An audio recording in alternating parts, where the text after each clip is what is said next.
మాట్లాడితే తెల్లారలేస్తే బీజేపీ కాంగ్రెస్ కత్తులు దూస్తారు. రాహుల్ గాంధీ గారు ఏమంటారు?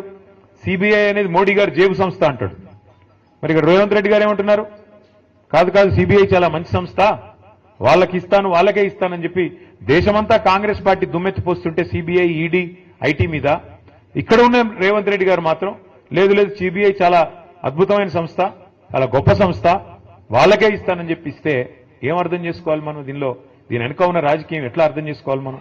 మాట్లాడితే తెల్లారలేస్తే బీజేపీ కాంగ్రెస్ కత్తులు దూస్తారు. రాహుల్ గాంధీ గారు ఏమంటారు? సిబిఐ అనేది మోడీ గారు జేబు సంస్థ అంటాడు. మరి ఇక్కడ రేవంత్ రెడ్డి గారు ఏమంటున్నారు? కాదు కాదు, సిబిఐ చాలా మంచి సంస్థ, వాళ్ళకి ఇస్తాను, వాళ్ళకే ఇస్తానని చెప్పి దేశమంతా కాంగ్రెస్ పార్టీ దుమ్మెత్తిపోస్తుంటే సిబిఐ, ఈడీ, ఐటీ మీద ఇక్కడ ఉన్న రేవంత్ రెడ్డి గారు మాత్రం లేదు లేదు, సిబిఐ చాలా అద్భుతమైన సంస్థ, చాలా గొప్ప సంస్థ, వాళ్ళకే ఇస్తానని చెప్పి ఇస్తే ఏం అర్థం చేసుకోవాలి మనం? దీని వెనుక ఉన్న రాజకీయం ఎట్లా అర్థం చేసుకోవాలి మనం?